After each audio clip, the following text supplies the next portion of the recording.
the golden age of the 90s. Also what I would like to call the classic Renaissance era of the RPG. It was a time when game developers poured their heart and soul into a project, injecting it with a plethora of ingenuity and passion. Creativity was presented at the forefront of a game's design in this era, and studios were pressured to one-up each other as innovation ended up being the ultimate reward for gamers everywhere who cared to look for it. That era over the years has slowly eroded as the video game industry has become disgustingly molded into a homogenized shell of personal business interests to feed the wealthy. In this space, only the consumer has suffered from the brunt force of corporatocracy. CEOs and gaming pundits injecting games with political ideology and invasive anti-consumer practices in order to further promote corporate entities they belong to and profit off the stupidity of the low-propensity dumb masses that make up their consumer base. But in 2025, I feel that a new era has begun. A return of the old guard. A return of creativity and ingenuity of passion that drives game developers to deliver their best work, all the while representing the best of the genre in the RPG landscape. While suffering from disappointing sequels like Mass Effect Andromeda, overrated hyped garbage like Witcher 3 and Elden Ring, and even worse, remakes and follow-ups that failed to deliver what made the originals great like the Final Fantasy VII Remake Trilogy and Final Fantasy XVI, I waited. For years have I waited for a game to return to the classic Renaissance Golden Age era of RPGs. Sure, there were bangers like Persona 5 and Horizon Zero Dawn, but these were new games placed in the modern gaming industry that did little to pay homage to the classics that came before. But now, in 2025, the wait is finally over. Now we finally have a game that's worthy of the RPG label, and we finally have the classic Renaissance Golden Age era of the RPG return in full force, and from an unexpected place. Sandfall Interactive, located in France, has delivered a game that's taken the industry by storm, and it's only been out for less than 3 weeks. In that time, this game has sold more copies faster than both Final Fantasy XVI and Final Fantasy VII Rebirth. On Steam, the game is also rated higher than any mainline Final Fantasy game. It's managed to reach mainstream appeal, and it's become an easy game of the year contender in 2025 this year. That game is Clair Obscur Expedition 33, a masterful, excellent RPG which blends together pieces of other classic RPG experiences from the Renaissance Golden Age era with high fantasy and French art into one powerful package. This isn't just an ordinary RPG, it's a trend-setting experience that is currently unmatched. In this game, there is no open world full of acres of empty space complete with Ubisoft-style towers to pad out runtime like what you have in Final Fantasy VII Rebirth. There is no mindless sea of airheaded side quests turning the game into a boring checklist, aka a second job like what you see in most RPGs now. There are no random encounters that are unavoidable, making the game a tedious slog. There is no repetitive, mindless grinding that plagues even older games within the genre. There are no cliche anime Japanese stereotypes full of hot-headed teenagers and young girls posing as sex dolls for the player to play dress-up with to sell more copies to the weak-willed. And there are no microtransactions to entice the player to reach for their credit card and pay extra money for bullshit cosmetic items or cheats like what you find in so many games today. Instead, what you get in Expedition 33 is an overworld paying tribute to the classic JRPG games of old. You get a handful of meaningful side quests that are presented in such a way to give more development to the characters in your party. You get enemy encounters that are easy to avoid, never forcing you into engagements that you're not inclined to play through.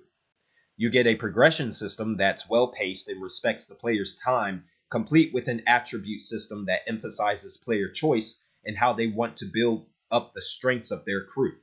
And yes, you get an older, mature cast of characters who are written to be believable without adhering to tropes found in typical games of this type.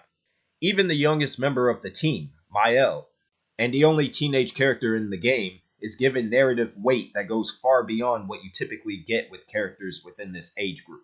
Not only that, but Expedition 33's art direction and level design is far and above what you see in most RPG games today.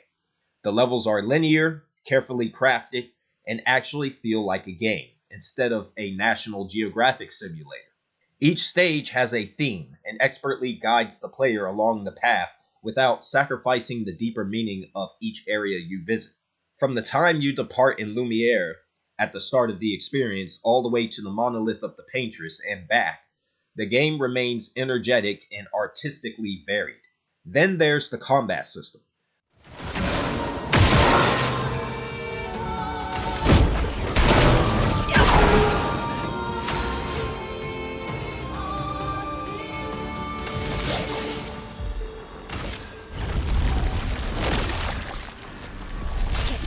Of this canvas.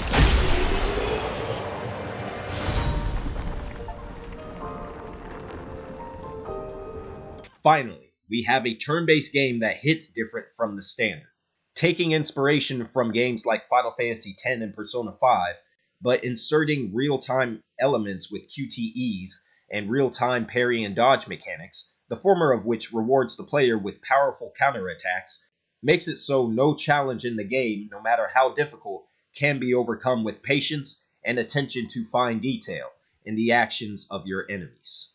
The challenge you're given on the medium setting of which I experienced the game is fair, with plentiful checkpoints not kept too far apart from one another, and healing items that heal your entire party to 100% that automatically refills to full capacity every time you rest at these checkpoints.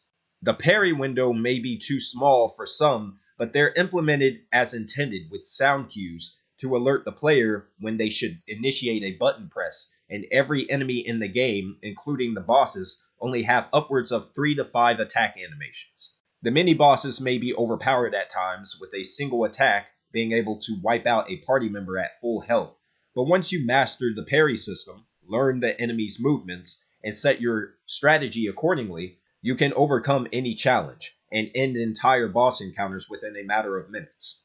The parry system is also not linear, slowly introducing new attack animations that the player must become adept at countering, including jump attacks and gradient attacks.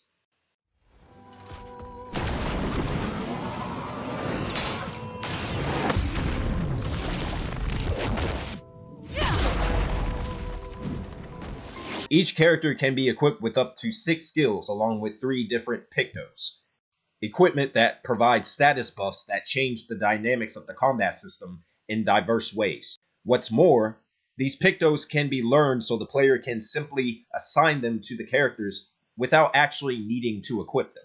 These are called luminas, and each one can be assigned to every party member, effectively buffing them permanently. Each Lumina costs a certain number of points to equip, but the best part is that there is no limit placed on how many Lumina points the characters can have. And when you complete the game, you have the option to go back through the main story via New Game Plus with all the equipment, pictos, and Lumina points you've earned. There is no downside. The characters have relationship storylines similar to the Persona series and Final Fantasy VII Rebirth. These provide deeper insights into the mindsets and motivations of the main cast. And at the end of these side quests, you are rewarded with powerful gradient attacks, chargeable by meter in combat, which can eliminate powerful bosses within one hit.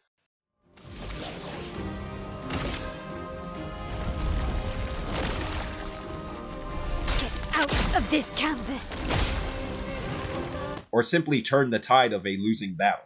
If the gameplay, the art direction, the level design, and overall presentation of the overworld wasn't enough, you're also presented with a very dark story whose main plot takes several twisting, unexpected turns that leaves an impeccable impression long after the end of the final cutscene. The theme of the narrative hits hard and acts as a commentary on the effects of grief and the finality of death. Musically, Expedition 33 has not a single bad track in the game. The soundtrack remains powerful from start to finish, emphasizing a classical motif but giving it a French taste, with grandiose passages that bleed emotion into every scene and stage within the game. When you put the entire package together, There is currently nothing else like this on the modern market.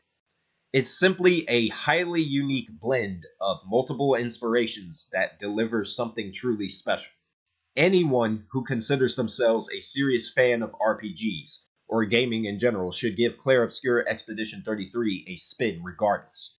Whether or not you're a fan of RPGs, or regardless of whether or not you're a fan of turn-based games, this is a game that should be experienced. It's quite simply an artistic masterpiece.